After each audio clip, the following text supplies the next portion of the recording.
Voici la traduction complète du script en français, français de France, fluide et naturel, sans aucun titre ni en-tête. Calista Morgan négociait des contrats de plusieurs milliards de dollars dans 5 langues, mais elle restait impuissante en regardant sa fille muette s'éloigner dans le silence. Elle avait eu 8 ans pour apprendre la langue des signes. Elle avait échoué. Puis, un samedi matin, un père veuf passa 5 minutes à faire ce qu'elle n'avait jamais réussi, faire rire sa fille. Ce qu'il révéla ensuite détruisit tout ce que Calista croyait savoir sur la protection de son enfant.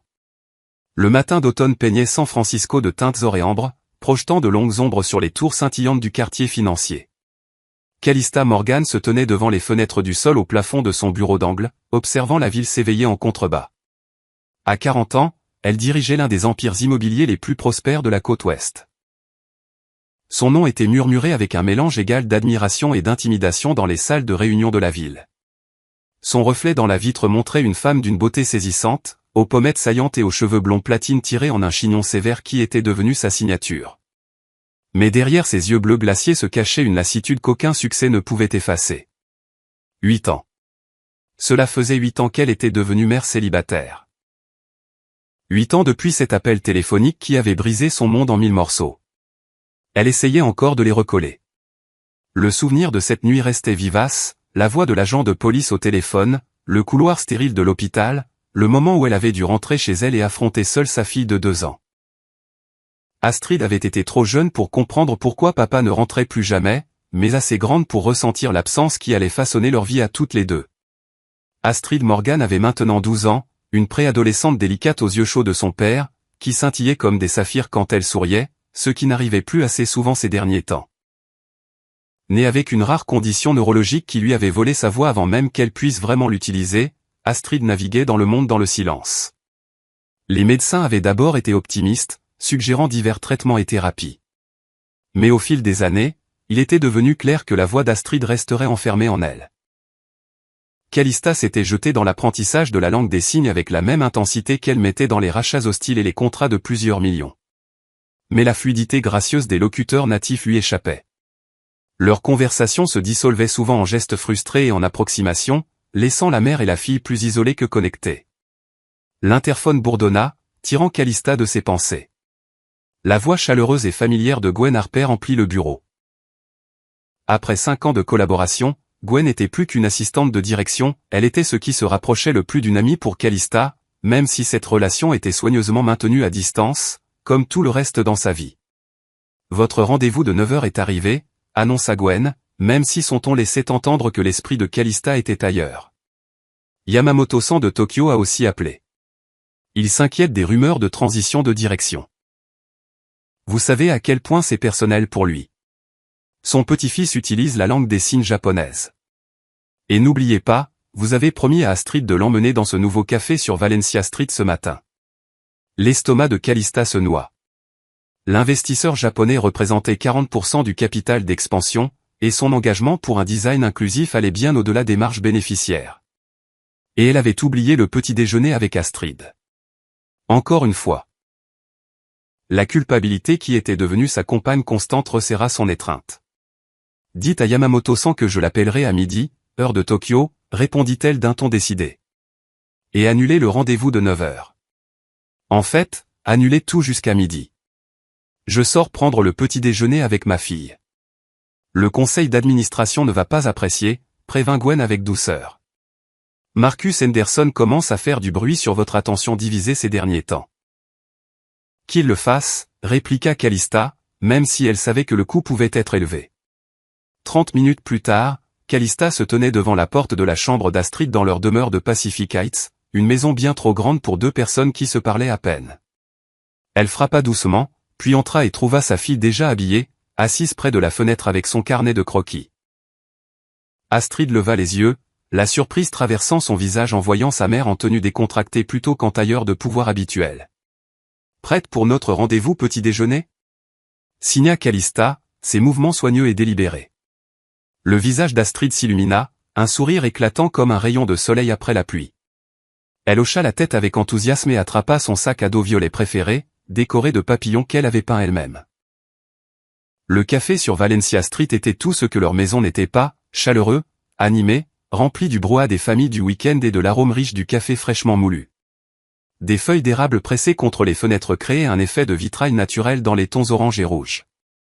Calista guida Astrid vers une table d'angle près de la fenêtre et la regarda sortir immédiatement son carnet pour dessiner les feuilles dansant dans la brise matinale.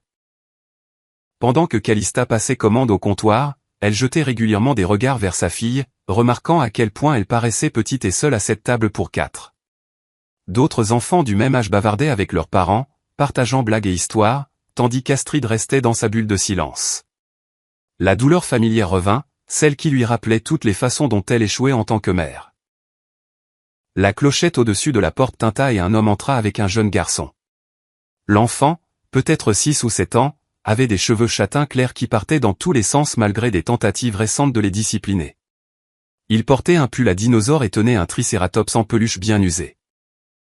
Son père le suivait, grand et mince, avec des yeux bienveillants derrière des lunettes à monture fine, vêtu d'un jean usé et d'une chemise en flanelle qui évoquait le confort du week-end plutôt que l'ambition corporate. Avant que quiconque puisse réagir, le garçon s'était précipité vers la table d'Astrid, attiré par son dessin. Calista se crispa, prête à intervenir, ses instincts protecteurs en alerte. Mais quelque chose d'extraordinaire se produisit alors. L'homme s'approcha calmement et, au lieu de parler, ses mains commencèrent à bouger avec fluidité et grâce. Il signait à Astrid, lui demandant si son fils Oliver pouvait voir son beau dessin.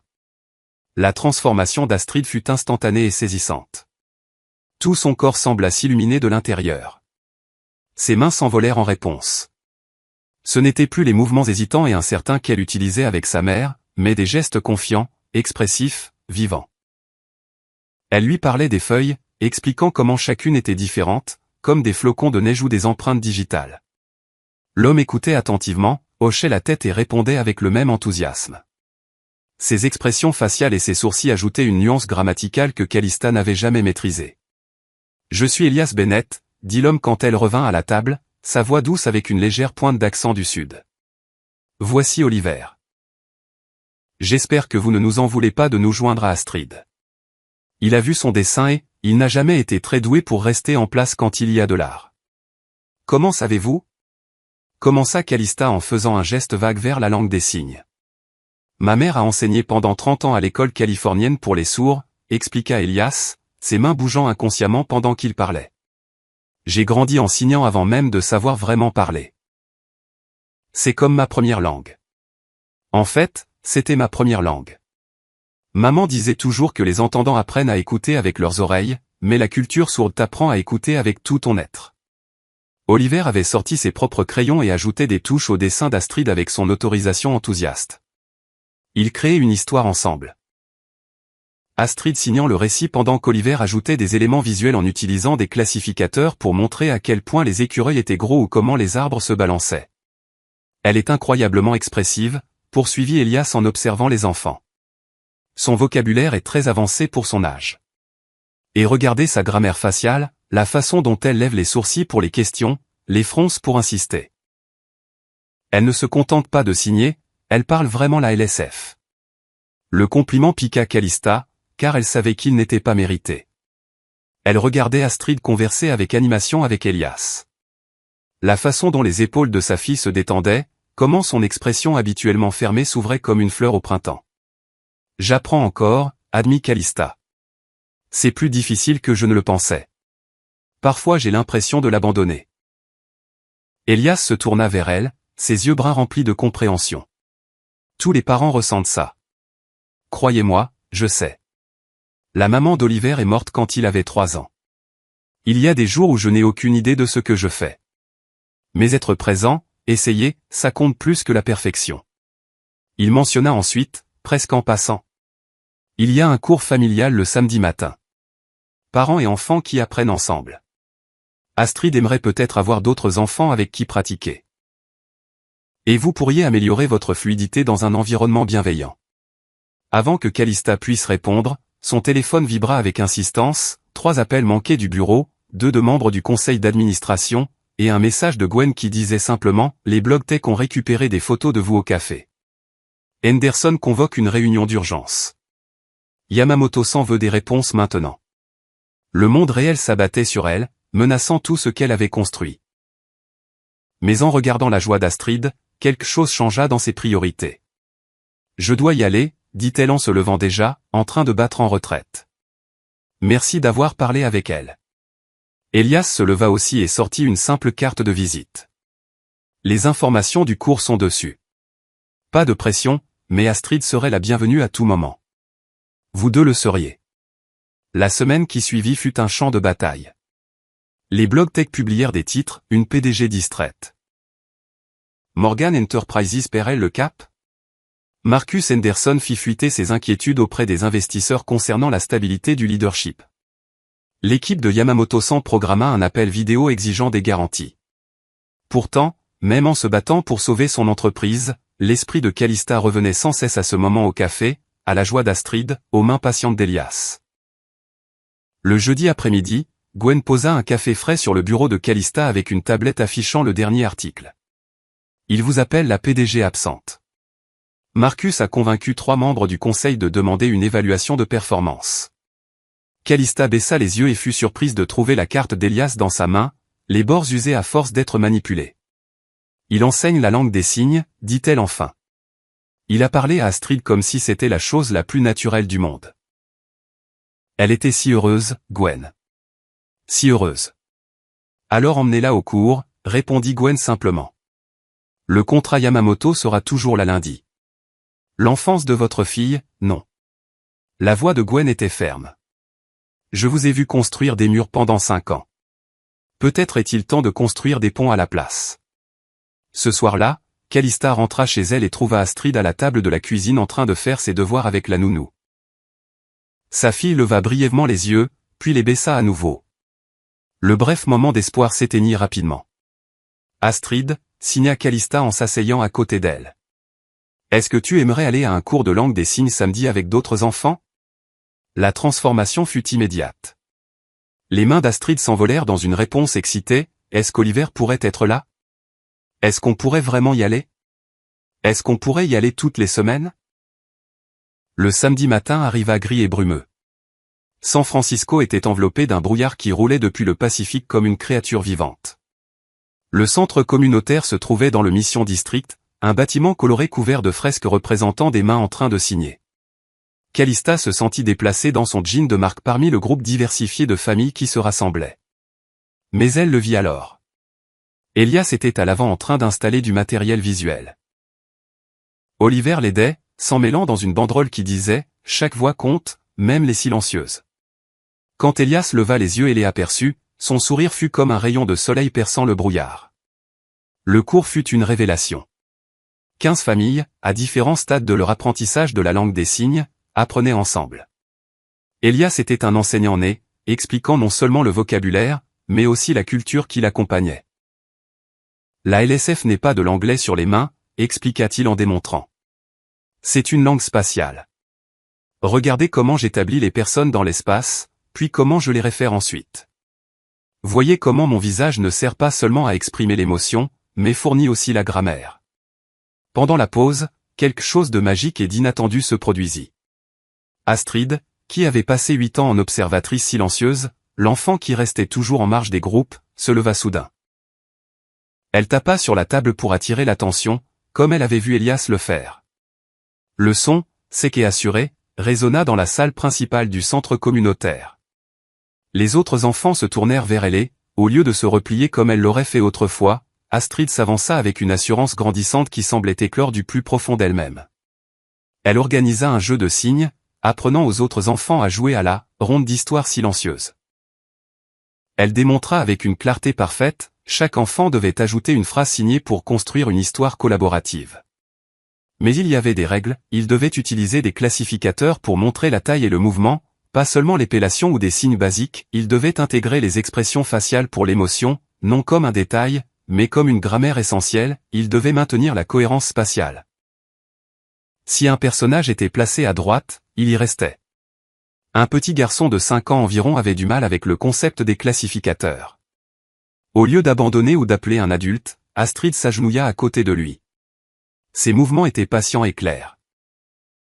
Elle lui montra comment sa main à plat pouvait devenir une voiture, comment 2 doigts qui marchent pouvaient représenter une personne en mouvement, comment la vitesse et la trajectoire du mouvement racontaient autant d'histoires que les signes eux-mêmes.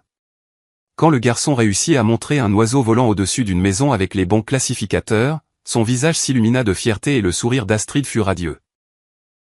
Calista regardait sa fille se transformer d'observatrice silencieuse en leader confiante, guidant les plus jeunes enfants avec patience, encourageant les parents hésitants à participer.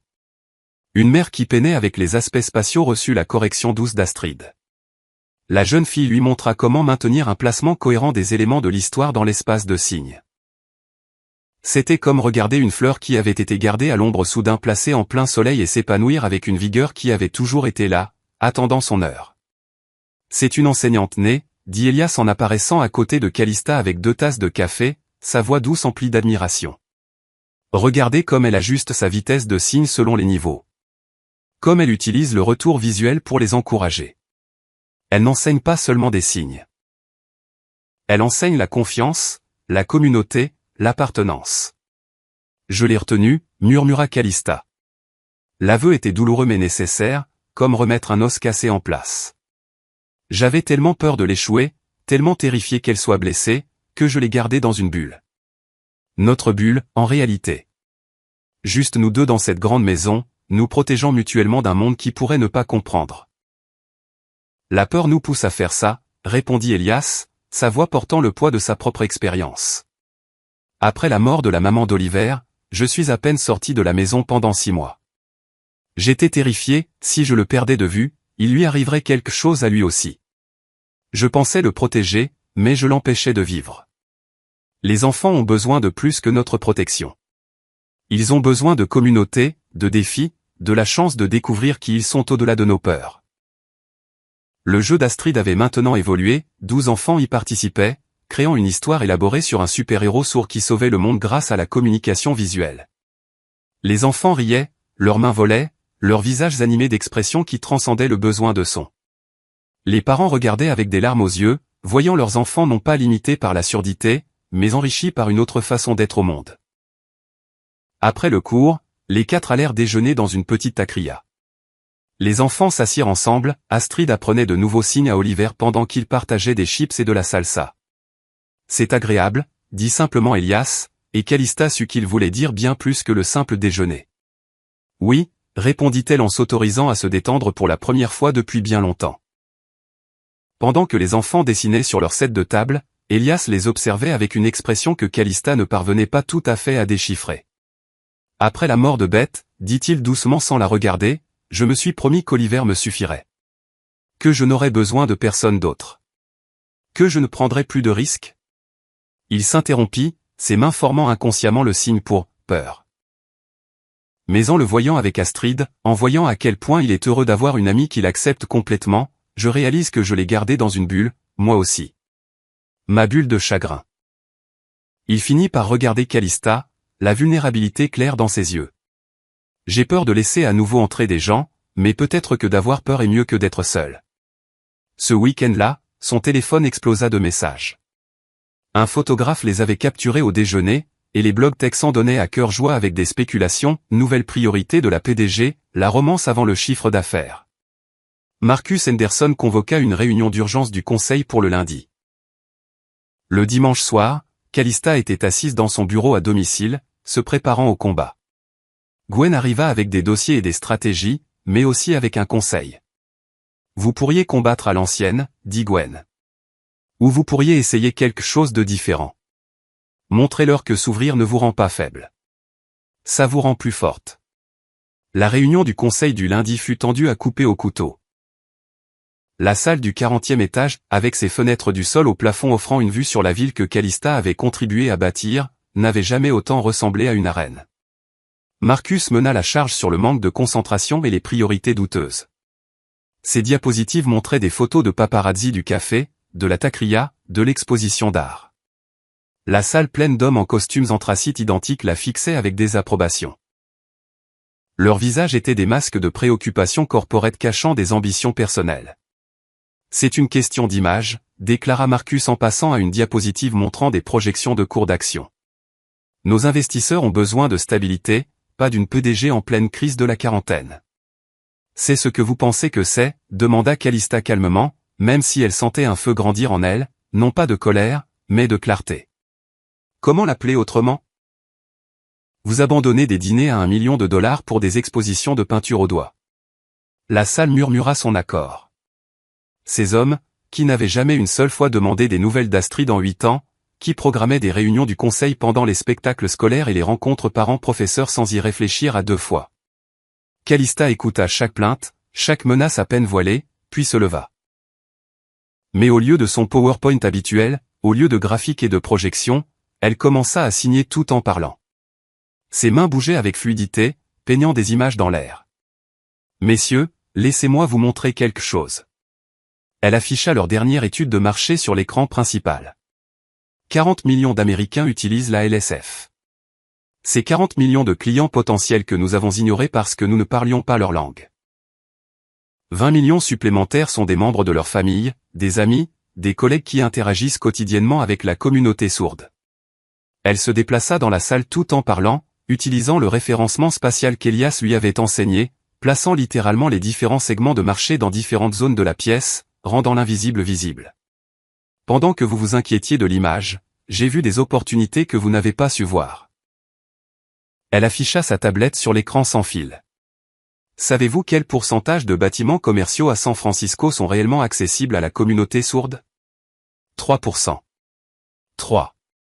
Elle leur montra ses plans, immeubles avec alarme visuelle incendie en standard, système de visiophonie dans chaque unité, espace commun conçu avec des lignes de vue permettant des conversations en langue des signes à travers les pièces. Elle présenta les propositions de partenariat avec des entreprises appartenant à des sourds, les soutiens d'organisations de défense des droits des personnes handicapées, les tarifs premium que ces propriétés pourraient commander. Je ne suis pas distraite. Je vois notre métier avec de nouveaux yeux. Je trouve des océans bleus dans des marchés rouges. Elle regarda directement Marcus, son regard assuré. Vous dites que je manque de concentration parce que j'apprends à communiquer avec ma fille. Je dis que cet apprentissage m'a appris à voir toute notre industrie différemment. Si vous ne voyez pas la valeur là-dedans, peut-être êtes-vous celui qui a perdu le cap. Elle afficha une dernière diapositive, une photo que Gwen avait prise pendant le cours de LSF. Calista et Astrid signant ensemble, toutes deux en train de rire, entourées d'autres familles. Ce n'est pas une distraction de mon travail. C'est la raison pour laquelle je le fais. Et si vous ne pouvez pas comprendre cela, si vous ne pouvez pas voir qu'une PDG qui comprend plusieurs façons de communiquer et plusieurs façons de voir le monde est un atout et non un handicap, alors peut-être n'êtes-vous pas le conseil dont cette entreprise a besoin pour son prochain chapitre. Le silence qui suivit fut assourdissant. Puis le visage de Yamamoto-san apparut sur l'écran de visioconférence depuis Tokyo. Elle avait oublié qu'il était connecté et avait tout regardé. « Madame Morgan, dit-il, sa voix portant le poids de milliards en puissance d'investissement. Au Japon, nous avons un dicton, le bambou qui plie est plus fort que le chêne qui résiste. Vous avez montré que vous pouviez plier sans casser. C'est du leadership. » Il marqua une pause, puis ajouta avec soin mais clarté. Yamamoto Industries augmentera notre investissement de 20%, à condition que votre initiative de développement inclusif avance. Et Monsieur Henderson. Il regarda directement Marcus à travers la caméra. Peut-être est-il temps pour vous aussi d'apprendre une nouvelle langue. Ce soir-là, elle trouva Astrid dans sa chambre en train de faire un appel vidéo avec Oliver, apprenant la langue des signes à son tricératops en peluche. « Maman », signa Astrid en la voyant. « Elias nous a invités à faire du camping le mois prochain. Du vrai camping avec des tentes et des étoiles. On peut y aller ? » « Oui », signa Calista en retour. « On peut. » Le mercredi apporta un message inattendu d'Elias, l'école d'Oliver organise une exposition d'art vendredi. Il voulait inviter Astrid. Pas de pression, mais vous êtes toutes les deux les bienvenues. Calista avait un dîner crucial avec un client le vendredi, un contrat de plusieurs millions. L'ancienne elle n'aurait pas hésité. Elle annula le dîner et envoya son directeur financier à sa place. Le vendredi soir à l'école d'Oliver fut un beau chaos. Oliver les entraîna vers son tableau, 2 maisons reliées par un pont arc-en-ciel. Ce sont nos maisons, signa-t-il à Astrid. Comme ça, on pourra se rendre visite quand on veut. Je n'avais pas fait ça depuis longtemps, admit Calista à Elias en regardant leurs enfants. Me rapprocher de quelqu'un. Laisser entrer quelqu'un. Moi non plus, répondit Elias. Mais peut-être qu'on pourrait apprendre ensemble. Les semaines qui suivirent s'installèrent dans un rythme qui transforma leur vie. Les samedis devinrent des moments sacrés, intouchables, même quand l'équipe de Tokyo exigeait des appels le week-end. La langue des signes de Calista s'améliora considérablement, mais surtout, sa connexion avec Astrid s'approfondit en quelque chose de profond. Elles développèrent des blagues intérieures en LSF, des jeux de mots visuels qui les faisaient glousser toutes les deux. Astrid apprit à sa mère comment les expressions faciales changeaient complètement le sens. Comment la hauteur des mains pouvait indiquer l'âge ou le statut. Comment la vitesse de signature transmettait l'émotion aussi clairement qu'une intonation de voix. Calista commença à intégrer la communication visuelle dans son style de leadership. Lors d'une négociation de fusion cruciale, elle utilisa inconsciemment le référencement spatial appris en LSF, plaçant différentes entreprises dans différents espaces autour d'elle tout en parlant, les référant ensuite par de simples gestes. Son équipe, d'abord sceptique, trouva que cela rendait les accords complexes à plusieurs parties soudain cristallins. « Vous êtes différente », commenta son directeur financier après qu'elle eut conclu un contrat de 10 millions de dollars grâce à ce qu'elle avait commencé à appeler « l'architecture visuelle » dans ses présentations. Plus dimensionnel. Le voyage de camping à Yosemite devint un tournant que personne n'avait vu venir. 4 jours complètement déconnectés du monde corporate. Pas de réseau, pas de mais, juste 4 et la nature sauvage. Calista apprit à monter une tente, mal au début, les piquets la défaisant à plusieurs reprises, pendant qu'Astrid et Oliver riaient depuis leur abri parfaitement monté. Elias leur enseigna les bases de la survie en milieu sauvage. Sa patience était infinie, même quand Calista réussit à brûler de l'eau en essayant de cuisiner sur le feu de camp. « Comment c'est possible ?» signa Oliver en fixant la casserole noircie avec stupéfaction. « Ta mère a des talents spéciaux, » rit Elias, son rire résonnant contre les parois du canyon. Le 3e soir, après que les enfants se furent endormis dans leur tente, leur respiration douce se mêlant au chant des grillons, Calista et Elias restèrent assis près du feu mourant. La Voie lactée s'étalait au-dessus d'eux d'une façon qu'on ne voyait jamais en ville. Chaque étoile était une possibilité, un choix, un moment de lumière dans l'obscurité. « Mon mari adorait le camping », dit soudain Calista, se surprenant elle-même par cet aveu. Elle parlait rarement de lui. Elle avait enfermé ses souvenirs avec tout ce qui faisait trop mal à examiner. Il voulait emmener Astrid quand elle serait plus grande. Lui apprendre à aimer la nature. Il avait tout un plan, tous les parcs nationaux avant ses 18 ans. Après sa mort, je n'ai pas pu faire aucune des choses que nous avions prévues. Ça faisait trop mal. Elias lui prit la main. Son toucher était chaud et stable contre l'air frais de la montagne. Mais tu les fais maintenant, dit-il. Avec toi, répondit-elle, les mots portant plus de poids que leur simplicité ne le suggérait. Avec toi, acquiesça-t-il. Et sous le vaste ciel sauvage, avec les arbres anciens comme témoins, il l'embrassa. Ce fut un baiser doux, patient, une promesse plutôt qu'une exigence, un début plutôt qu'une précipitation. À leur retour, quelque chose de fondamental avait changé. Les enfants étaient ravis. Oliver appelait Astrid sa, presque sœur. Astrid dessinait des images d'eux en famille. Calista commença à mettre en œuvre sa vision inclusive au travail. Elle embaucha des architectes sourds, créa des protocoles de réunion visuelle et remporta le plus gros contrat de développement de l'histoire de l'entreprise avec un consortium d'entreprises appartenant à des sourds. Les qualités même que Marcus avait critiquées devinrent ses plus grandes forces. 3 mois plus tard, lors de la fête du Centre de langue des signes, Calista s'adressa aux familles rassemblées. Sa signature était désormais fluide et assurée. « Il y a 8 mois, je suis entrée ici perdue, signa-t-elle. Je pensais que j'amenais seulement ma fille pour apprendre, mais j'ai trouvé une communauté. J'ai trouvé ma voix dans le silence. J'ai retrouvé ma fille. Pas l'ombre silencieuse que je protégeais, mais la lumière brillante qu'elle est vraiment. Et j'ai trouvé l'amour. » Le printemps apporta des épreuves quand Oliver tomba malade et dut passer une semaine à l'hôpital. Calista prit du temps libre, vraiment libre, pour soutenir Elias dans sa terreur. Quand Oliver se rétablit, Elias serra Calista contre lui. « Venez vivre avec nous, dit-il soudain. Ou nous viendrons chez vous. Toi et Astrid ne faites plus seulement partie de nos vies. Vous êtes notre vie. » Le déménagement fut chaotique et parfait. La grande maison qui avait résonné de solitude résonnait maintenant de rire, de dîners familiaux où tout le monde signait, toujours, pour tout le monde. 6 mois plus tard, un samedi matin radieux au Centre de langue des signes, Elias mit un genou à terre. Il signa sa demande en mariage pendant qu'Oliver et Astrid tenaient une banderole disant « Dis oui ». Le « oui » de Calista fut signé, parlé, rit et pleurait en même temps, tandis que la salle explosait en applaudissements visuels, les mains s'agitant comme des feuilles dans un vent joyeux. Ils se marièrent le printemps suivant dans le jardin botanique, entourés de cerisiers en fleurs et de leur famille LSF. Astrid et Oliver furent leurs témoins tandis qu'elle signait un poème sur les familles qui sont des jardins, devenant plus fortes quand elles sont plantées ensemble. 5 ans passèrent dans un tourbillon de miracles ordinaires. Astrid grandit confiante, devenant une avocate pour les enfants sourds. L'art d'Oliver se concentra sur la visualisation de l'inexprimé. L'entreprise de Calista devint un modèle de pratiques commerciales inclusives, et son TED Talk sur le leadership avec toutes les langues devint viral. Le cabinet de design d'Elias se spécialisa dans la communication universelle. Lors de la remise des diplômes du lycée d'Astrid, elle se tint comme major de promotion. Elle prononça son discours en LSF et par l'intermédiaire d'un interprète, parlant de la communication au-delà des mots, des familles construites par le choix et l'engagement. La femme qui m'a appris à trouver ma voix n'a jamais émis un son, signa Astrid en regardant sa mère.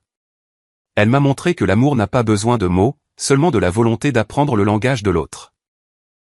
Oliver, maintenant âgé de 16 ans, signa son enthousiasme depuis le premier rang. Elias tenait fermement la main de Calista, tous deux pleurant ouvertement. « C'est notre fille », murmura-t-il. Et Calista aima qu'il n'y ait aucune distinction, aucun qualificatif. Ils étaient simplement, complètement, une famille.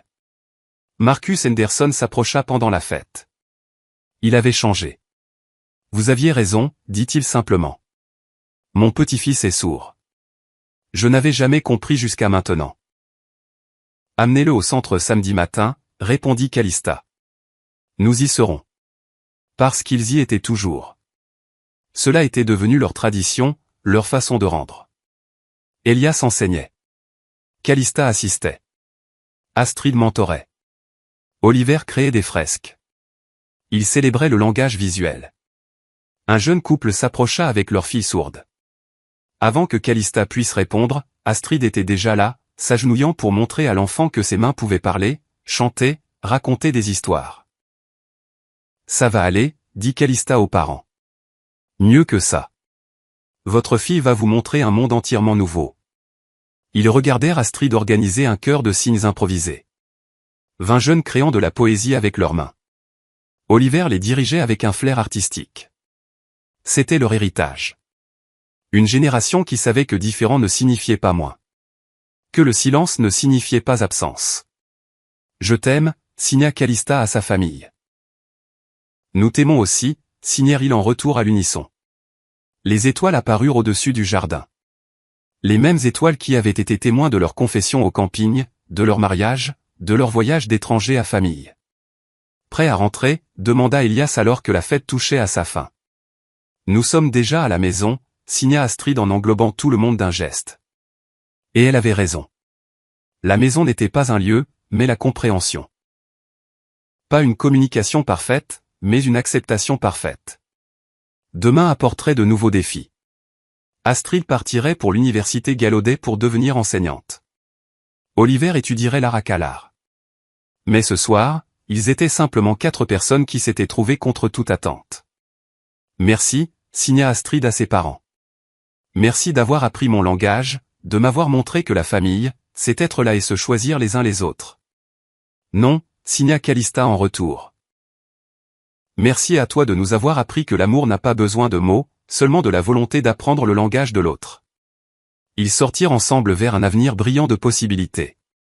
Cette famille formée à partir de fragments, mais reconstruite avec un but, enfin fluide dans le seul vocabulaire qui comptait vraiment.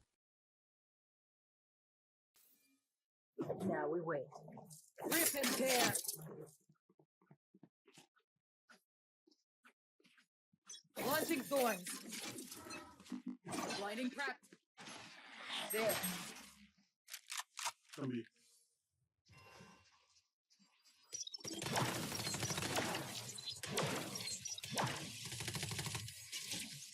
Shot.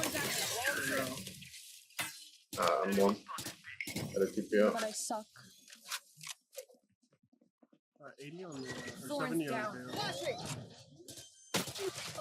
140 plus. Spike planted. Ass. What is this guy doing with his ult? I'm back. Enemies. Last player standing. Respawn.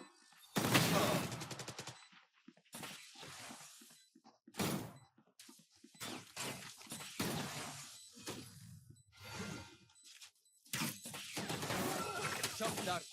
Yes, Moises.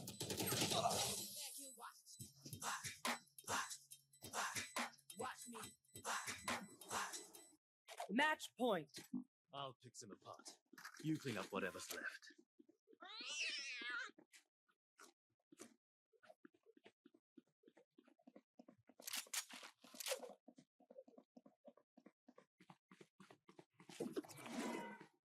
Now we wait. Hunting thorns. Rip and tear. Blinding Dude, this crack. one. There. Humans are not looking. Too obvious. Where? There. Flash placed. Drilling A. Blink already. Retrieving flash.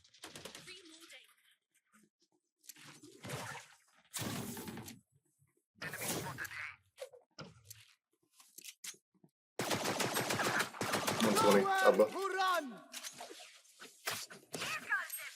One by one.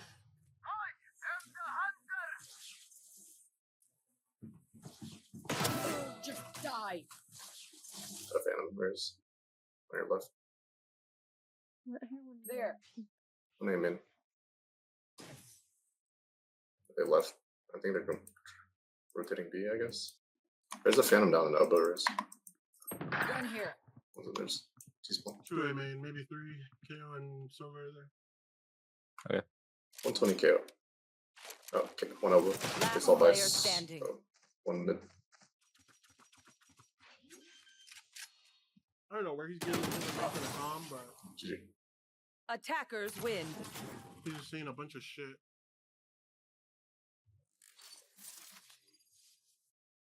It's going really bad.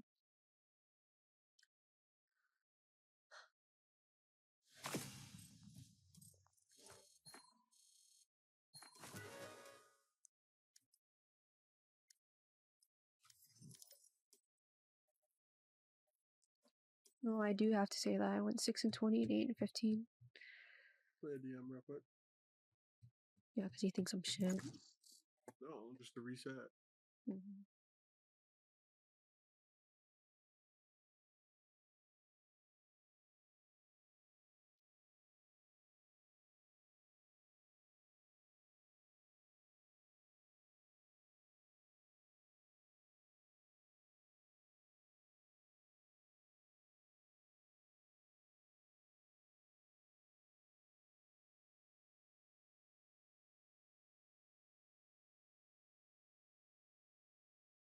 Match found.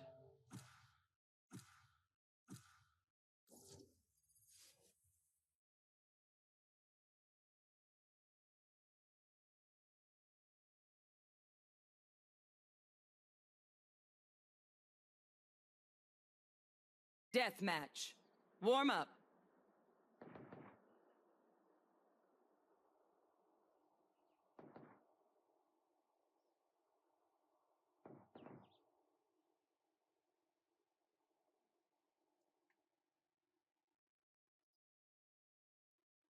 I even said, you gotta catch me crying. My eyes are getting watery and I can't see my screen. You man ready for a light show? Fight. I got you, bruv.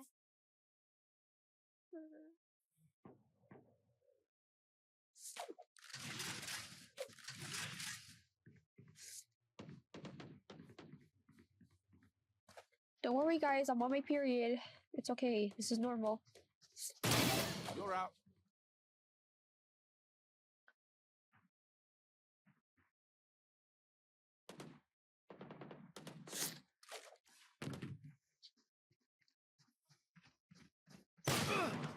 Stop coming out my nose. I better shove a tissue up my nose. No one look at me. No, you don't.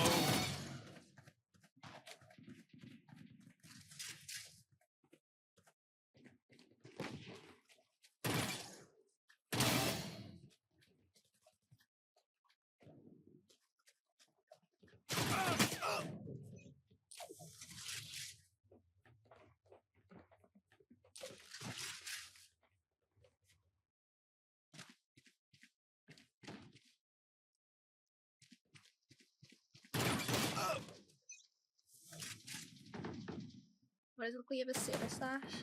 Do I? I slip another one up my nose. Why is your LMAO a whole ass black dude? Are you being racist? What's wrong with that? Wait, that sounds a little racist.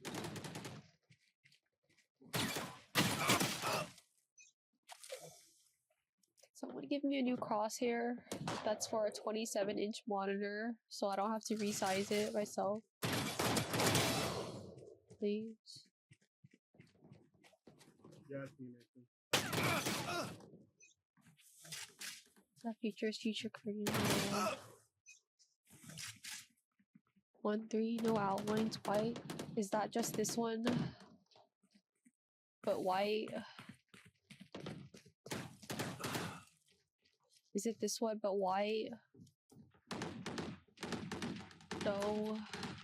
1322. Okay.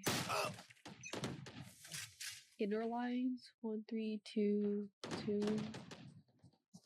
This one. This one's hella tiny. I need it bigger.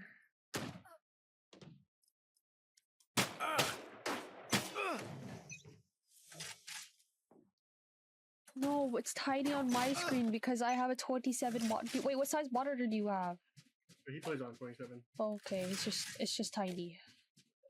Black and red for some reason make the crosshair smaller. Okay, I will play with this one. What? It's a bug. I can't hear anyone shooting. I just saw him shooting. I didn't hear a single shot. Dead. Hold on, this might be the crosshair. So he's in 2K. Hold on. 1440p. This might be the crosshair. Wait, did you get a nosebleed? No. I cried. 2560 by 1440, I think. I was crying and then I had a runny nose, so I just shoved a tissue up my nose.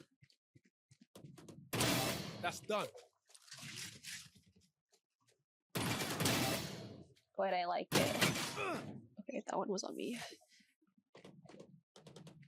Oh, 1440 checks out. That's why I look small. Wait, you're looking for. Yeah, wait, do I have to make it bigger? Wait, do you play 1080 on your 27 Put down. You don't think the game looks like shit like that? Am I supposed to play 1080?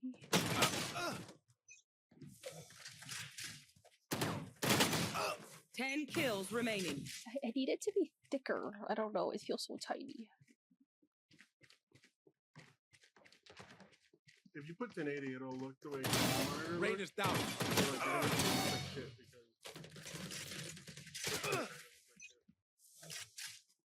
because you've been playing on 2K like resolution. Thank you for the follow streak. I'm not having a good time. I think my movement is just fucking ass. Target down.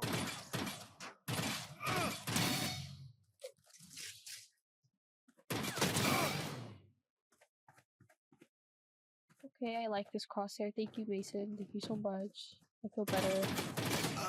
Never mind, I'm just bad. Sorry, bro.